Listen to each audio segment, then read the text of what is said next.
Chaque histoire de ce podcast est une trajectoire de vie personnelle, singulière. Elle ne représente qu'elle-même, car chacun a son histoire et chacun a sa mémoire.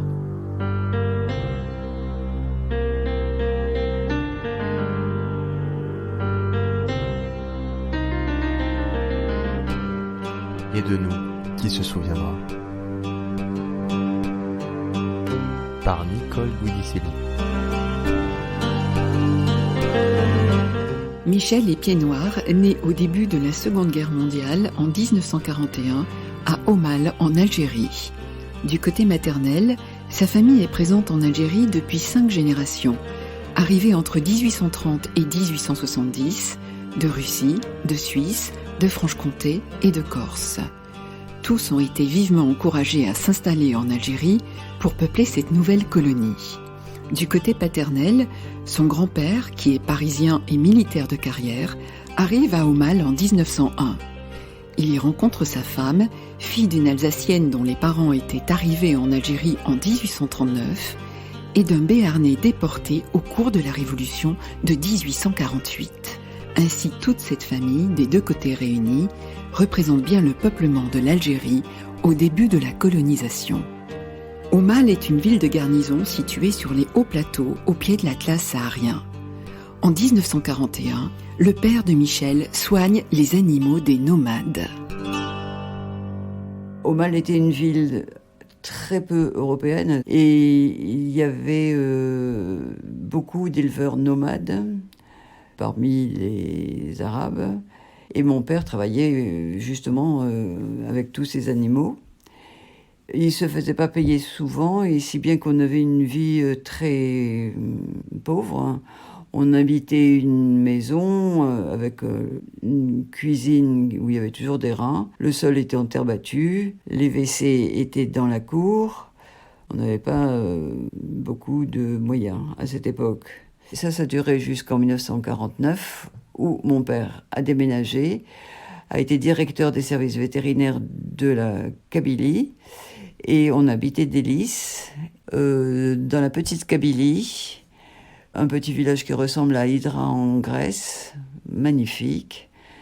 La vie à Délices était beaucoup plus agréable, beaucoup plus européenne. On avait des rapports avec beaucoup d'amis, que ce soit européens ou musulmans. Et moi, j'ai connu mes meilleures années d'enfance à Délices. Dans les pieds noirs, il y avait plusieurs catégories. Il y avait donc les pieds noirs espagnols, les pieds noirs italiens, les pieds noirs maltais, les pieds noirs alsaciens, dont je faisais partie. Et c'est vrai dans tous, à cette époque, comme ils étaient tous à peu près, sauf les Allemands, de pays méditerranéens, il y avait un esprit de famille très très très grand. Un esprit d'entraide, un esprit très convivial. On se réunissait avec des grandes familles.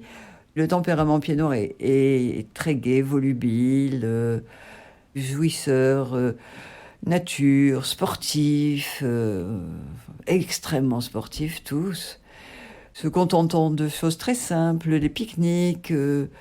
Oui, c'est un peuple optimiste et très gai. Et les pieds noirs, avec leur courage, parce qu'il fallait avoir beaucoup de courage et d'obstination pour vivre dans les premiers temps en Algérie, dans les années 1830, 40, 50, le taux de mortalité était très fort, surtout la mortalité infantile. Les conditions de vie étaient très très dures.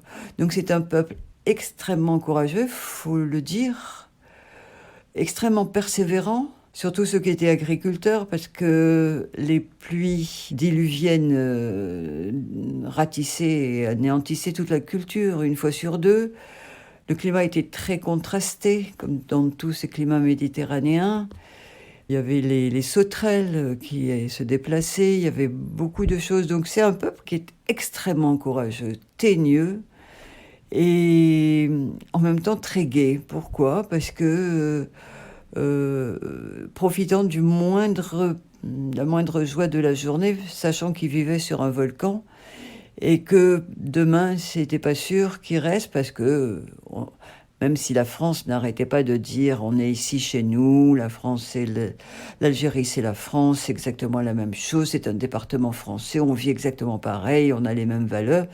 Nous on savait dans notre inconscient que ça n'allait pas durer toujours, étant donné que la démographie de la population musulmane commençait à nous inquiéter.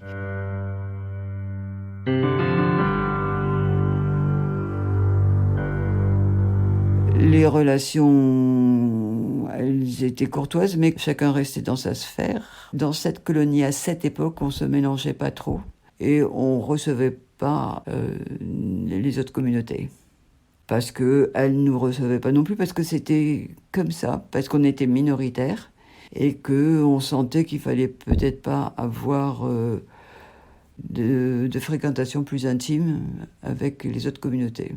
J'avais aucune idée de la colonisation, mais alors pas du tout.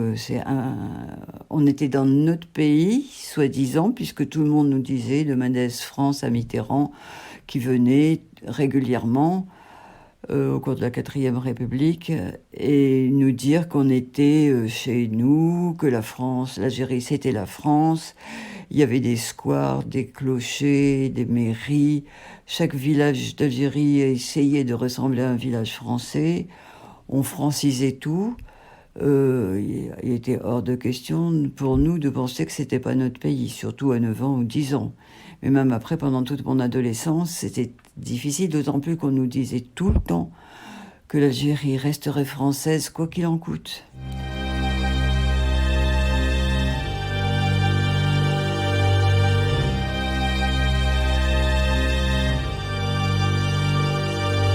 Tout d'un coup, la guerre est arrivée d'une façon sournoise. Dans les livres, on voit que c'est arrivé en 1954.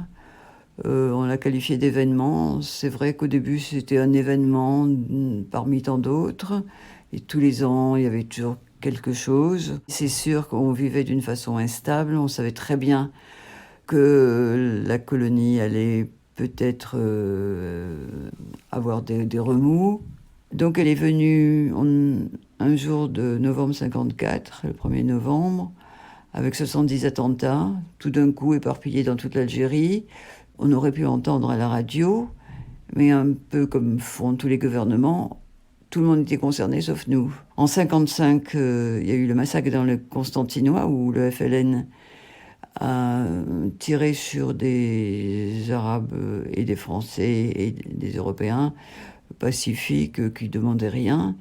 Et là aussi, on a minimisé. C'était rien, c'était pas grave. Le gouvernement avait tellement peur que la colonie européenne s'en aille. Et du coup, on ne savait pas trop quoi faire de l'Algérie. Donc, tous ces événements, je les ai appris après, en me penchant sur l'Algérie, en retravaillant. Mais sur le coup, premièrement, j'étais jeune. Deuxièmement, j'étais une fille. Les filles n'avaient pas le droit trop, à mon époque, dans ma famille, de lire les journaux, d'écouter la radio, de parler politique. Je n'avais que 13-14 ans quand la guerre a commencé. Et enfin, le gouvernement minimisait toujours. Et en 1956, c'est là où la guerre était visible, à Alger. Il y a eu beaucoup d'attentats, beaucoup de bombes posées par le FLN dans des cafés que fréquentaient les jeunes Européens, et les moins jeunes d'ailleurs, comme l'Automatique, le Milk Bar, la cafétéria. Et là, tout d'un coup, on a vu plusieurs morts et plusieurs blessés. Dans les magasins, on était fouillés tout le temps, toujours tout le temps. Dès qu'on entendait un bruit de pétard, on se collait au sol. On voyait des gens déchiquetés sous nos yeux. Quand on prenait le tram, il y avait toujours des traces de sang. On a vécu pendant 1 an, au moins, dans cette terreur. Moi, pendant ce temps-là, je m'étais inscrite en médecine. Et assez vite, j'ai voulu faire des remplacements d'externes. Et assez vite, j'ai été au contact avec les gens blessés, entre les hélicoptères qui étaient là en permanence, entre les coups de feu qu'on entendait du matin au soir, entre les manifestations, les coupures d'électricité, les coupures d'eau, les bateaux qui n'arrivaient pas parce qu'il y avait des blocus tout le temps, les grandes manifs, ça allait à un rythme effrayant, surtout à Alger. Le rythme s'est accéléré de 1961 et 1962, là, c'était un rythme infernal. Donc, c'est vrai que le corps s'habitue, la jeunesse que j'avais à cette époque s'habitue. Vivre au milieu des bombes, des fusils mitrailleurs, du sang. Au bout d'un an, 2 ans, ça devient un quotidien.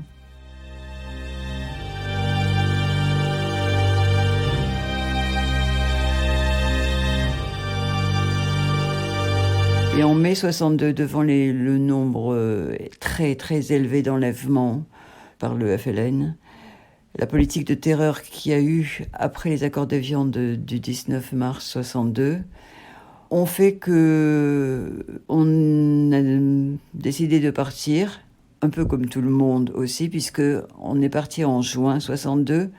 Moi, j'ai fait une queue de 3 jours et 2 nuits pour obtenir des places, des cartes d'embarquement et l'autorisation de quitter l'Algérie. Ça a été très difficile.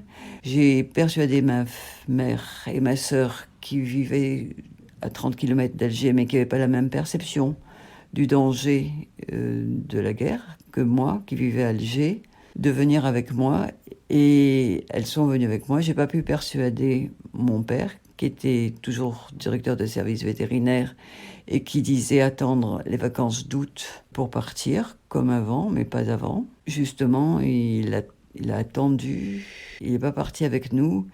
Et 15 jours après notre départ, il a été enlevé comme 3500 personnes par le FLN. Depuis, on n'a plus de nouvelles. La France n'ayant pas recherché non plus ces personnes. On est finalement donc parti sur le bateau, le Cœur Rouen, un 11 juin 1962. Bien sûr, le bateau était en surpoids, il y avait trop de monde. On a fait tout le voyage qui était très long, qui s'est allongé de 6 heures par rapport à la durée normale. On a fait ce voyage sur le pont et dans les cales, dans des conditions épouvantables. L'arrachement à la terre d'Algérie a été douloureux. Moi, j'étais sûre que je ne reverrais plus mon père, puisque depuis le mois de mars, il y avait des enlèvements d'Européens, de familles entières, d'enfants, et dans des conditions d'enlèvement épouvantables. Et surtout, l'armée française ne pouvait plus rien faire, étant donné que les accords d'Évian avaient été signés et que l'Algérie française était devenue l'Algérie, et que les Français n'avaient plus d'autorité. Donc on ne pouvait plus rien faire. Donc enlèvement, on a su plus tard qu'il y avait... les disparus étaient dans des camps. Certains ont été torturés. On n'a pas eu beaucoup de renseignements puisqu'il y avait l'omerta de Gaulle. Les journalistes ne pouvaient rien faire. Même la Croix-Rouge internationale n'a rien pu faire. L'omerta venait à la fois du gouvernement algérien, mais aussi du gouvernement français. C'est vrai que ces enlèvements, ça faisait tâche, ça faisait pas bien après les accords d'Évian. Bon, il fallait pas en parler, on n'en a pas parlé. On n'en a jamais parlé, même maintenant.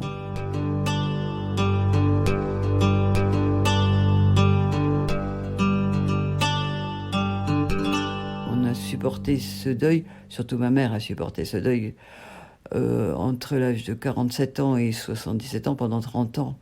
C'est très difficile à la fois d'être famille de disparus, mais surtout de ne pas avoir l'empathie de son pays, des gens. Personne ne sait en France qu'il y a eu des disparus d'Algérie, qu'ils soient européens ou harkis ou les musulmans pro-français. Il y en a eu beaucoup aussi. Donc on n'en parle pas et ça n'a pas existé. Moi je suis donc la fille d'un disparu, qui a disparu pour rien. On ne sait même pas à quoi. Ça sert à rien. Il est mort pour rien. Et c'est pour ça que j'ai écrit un livre sur ma famille, sur mon père et ma mère, et sur l'Algérie. Je crois pour faire le processus de deuil ça a été difficile, surtout pour ma mère.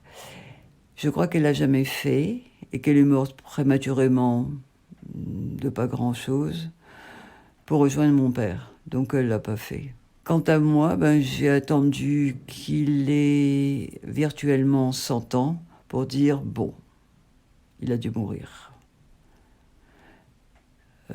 Voilà, donc il a fallu attendre longtemps pour faire le processus de deuil, parce qu'il faut être accompagné, il faut en même temps qu'il y ait l'État, les gens, les médias qui vous aident un peu pour faire ce processus de deuil. Quand c'est nié, c'est plus difficile. Donc à 100 ans, le jour de ses 100 ans, j'étais persuadée qu'il ne reviendrait plus.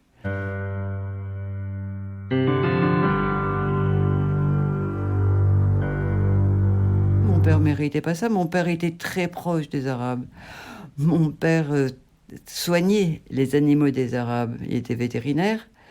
Et c'est pas les pieds noirs qui avaient les animaux, l'élevage. C'est que les éleveurs nomades arabes dans le sud. C'est pour ça qu'il travaillait surtout dans le sud. Et donc il avait tissé des liens. Il parlait arabe, mais des liens d'amitié énormes. Il n'était pas du tout de tendance de droite, au contraire. Et lorsqu'il a disparu, tous ses amis kabyles surtout, puisqu'on était en Kabylie à cette époque, ont tout fait pour le chercher sur place. Donc mon père, il était pro-musulman, pro-indépendance de l'Algérie. Donc on l'ait enlevé, c'est pas normal. Et j'ai toujours voulu le venger, et jusqu'au bout, tout ce que je fais, c'est en sa mémoire.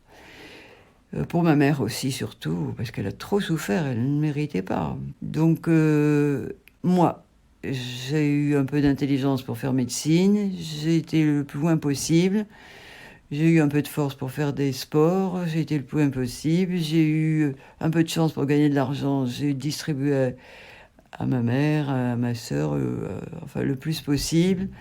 Et maintenant, tout ce que j'écris, je veux le transmettre à mes petits-enfants pour qu'ils n'oublient pas l'histoire de leur arrière-arrière-grand-père, enfin mon père et ma mère, pour qu'ils ne les traitent pas de colonialistes débiles qui ont fait suer le burnous, comme on nous a toujours reproché. Mais c'est surtout le retour et l'accueil des Français qui m'ont meurtri, qui m'ont fait du mal, comme à tous les pieds noirs, venant d'un gouffre de guerre. On pensait avoir un peu d'empathie. Sur le bateau, on s'attendait à ça. Et la haine qu'on a vue, l'indifférence le plus souvent, nous ont fait du mal. Notre bateau a reçu des tomates en arrivant. On était déjà crevés après plus de 24 heures de trajet sur le pont. On n'avait rien eu à manger. Quand on est arrivé, on nous a demandé nos papiers, on nous a encore fouillés, mais on aurait dit qu'on était des terroristes. Les bénévoles de la Croix-Rouge et de toutes les organisations qui sont venues après n'étaient pas encore bien au point. Et la population, dès qu'on a cherché un peu pour les familles qui cherchaient un appartement, dès qu'on disait qu'on était pieds noirs, c'était non. Donc l'accueil à Marseille, à cette époque, était hostile. Gaston Defferre a même écrit dans le journal que les pieds noirs seraient adaptés ailleurs. On a eu beaucoup de formules où on n'était pas les bienvenus. Et c'est pour ça qu'on nous a encouragés à quitter Marseille le plus vite possible et à partir dans le nord de la France. C'est ce que j'ai fait dès que j'ai passé l'examen de 2e année de médecine. Donc en septembre 1962, je suis allée à Tours. J'ai choisi Tours à pile ou face entre les différentes petites villes de fac parce que je n'avais pas d'argent, je n'avais pas d'amis nulle part en France. Et une petite ville de fac était plus facile pour moi qu'une grande. J'avais 50 euros, ce qui représente 50 euros de maintenant, en poche, toujours ma valise avec les affaires d'été. J'ai vécu pendant une semaine à l'asile public avec les SDF que j'ai rencontrés, qui étaient charmants, qui étaient gentils comme tout. Et après, j'ai vécu 2 mois chez des prêtres dans un foyer, en disant que j'avais été cheftaine de louveteau dans ma jeunesse, que j'étais catholique, enfin, essayant de plaider ma cause, parce qu'il fallait toujours expliquer, justifier, que j'étais pas colonisatrice, que j'avais pas un fouet, que j'ai pas martyrisé les Arabes, les populations musulmanes. Ça a toujours été comme ça. Donc, à force, on s'invente une autre identité. Et après, j'ai trouvé une petite chambre pas chauffée, parce que c'était beaucoup moins cher qu'une chambre chauffée. À l'époque, je n'avais pas la notion du froid. Je pensais que pas chauffé, ça allait, hein. C'était pas un problème. Malheureusement, c'était l'hiver 62-63 et il a fait moins 26 à Tours. Dans ma chambre, pas chauffée, et je dormais avec les quelques vêtements que j'avais. J'en avais pas assez, mais j'avais tout mis sur moi. Et un jour, un soir, une nuit, j'entends un pétard qui saute. Je pensais encore à Alger, à une bombe. Non, c'était dans mon placard. J'ouvre mon placard et je vois une bouteille de lait gelé. C'est pour vous dire la température qu'il y avait dans ma chambre.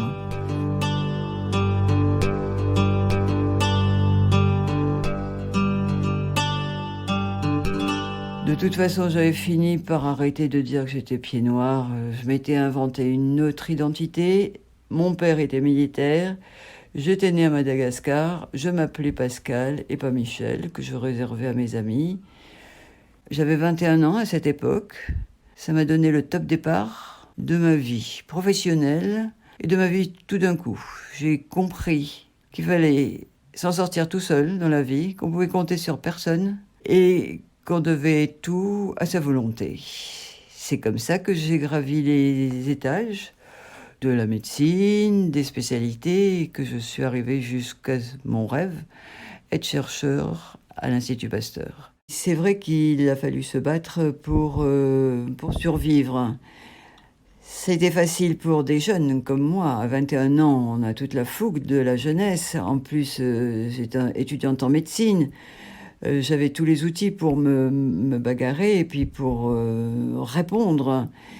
Mais c'est vrai, et c'est une des raisons pour lesquelles j'écris, c'est pour défendre tous ces pieds noirs qui n'ont pas fait d'études ou qui étaient trop vieux et qui n'ont justement pas tous les outils que j'ai pour expliquer, pour laisser un témoignage de leur vie et surtout pour les revaloriser. C'est vrai qu'il ne faut pas oublier que quand on est rentré, dans les premières années du retour de Pieds Noirs en 63, ces gens ont été très dépressifs parce qu'ils étaient vieux. Et quand on est vieux et qu'on est humilié, comme beaucoup de Pieds Noirs l'ont été, c'est beaucoup plus difficile. On a noté beaucoup de suicides parmi les Pieds Noirs qui étaient rentrés. Et il y a eu beaucoup de dépression. Cela touchait ceux qui avaient plus de 50 ans ou autour de 50 ans, parce qu'ils perdaient leur outil de travail et ils n'arrivaient pas à faire face devant leur famille, ils n'avaient pas d'argent et cela était mal vécu. Les personnes âgées, très âgées, se sont laissées mourir, souvent. Finalement, la tranche la plus facile, c'était les 20-40 ans. Ils avaient toute la force de la jeunesse. Mais c'est un drame pour toutes ces personnes âgées de ne pas avoir été bien compris. Contrairement aux États-Unis où j'ai vécu, la France n'est pas une terre d'intégration, c'est pas une terre d'immigration innée comme les États-Unis. Donc on regarde et on voit l'étranger toujours avec peur et on ne l'accepte pas tout de suite. Quand j'étais à Tours, on m'a demandé votre grand-père est tourangeau. Je lui ai dit non, je m'excuse. Dans chaque province de France, il fallait prouver à cette époque qu'on avait ses racines là, mais on ne peut pas avoir des racines partout, on peut aussi bouger. Donc la France n'est pas une terre facile pour s'intégrer. Et puis tous les caractères ne s'intègrent pas. Moi, j'ai vécu en Algérie l'époque la plus tragique qui soit, la guerre d'Algérie. J'ai vécu dans ma chair les douleurs de ma famille. Et du coup, j'ai vécu sur le mode tragique. Voilà, donc l'intégration en France, non, elle ne s'est pas faite tout à fait, mais ça n'empêche pas. On n'a pas besoin d'être adulé et adoubé par tous les Français pour être heureux. On peut être aussi rebelle et c'est pas plus mal. Pendant un temps, mais même chez moi, on n'a pas du tout revendiqué notre identité pied noir alors qu'on avait des enfants, qu'on faisait toutes les tâches ménagères, etc. On s'appelait du nom de notre mari et on a évité de parler de ce problème puisqu'on était heureux, il y avait des enfants, il y avait d'autres choses. Ce problème est revenu pour tout le monde qu'à la retraite. Quand on avait du temps pour se poser, ou au divorce pour moi, quand j'ai eu le temps de reprendre mon identité pied noir. Mais avant, non, on ne peut pas avoir 36 000 identités. J'avais l'identité d'être la femme de mon mari. J'avais aussi un petit peu de mon identité, très peu. Bon, c'était des années d'avant. La femme n'avait pas toujours son identité bien à elle. Mais ma vraie identité pied noir, je l'ai retrouvée quand j'ai divorcé de mon mari.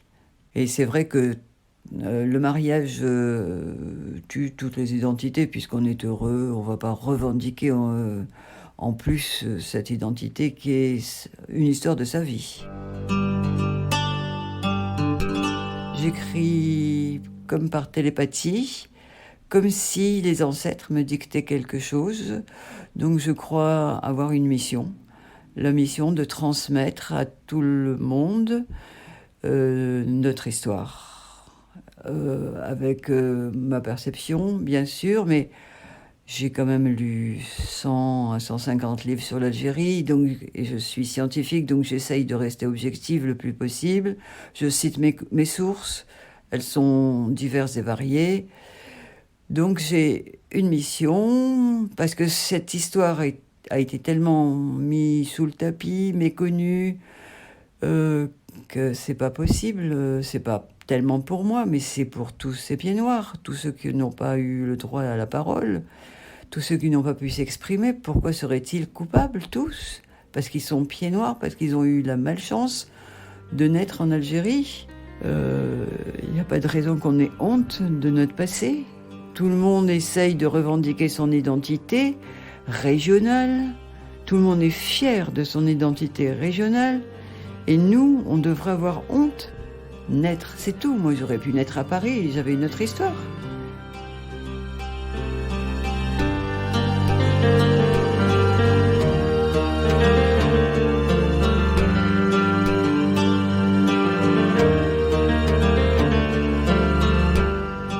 Un grand merci à Michel pour son témoignage. Cet épisode a été monté et mixé par Florian Lanoir et la musique est de Pascal Simoni. Et si vous aussi vous voulez témoigner et que je vienne à votre rencontre, vous pouvez m'écrire à quisesousouviendra@gmail.com. Ce podcast est dédié à mes parents ainsi qu'à tous les déracinés.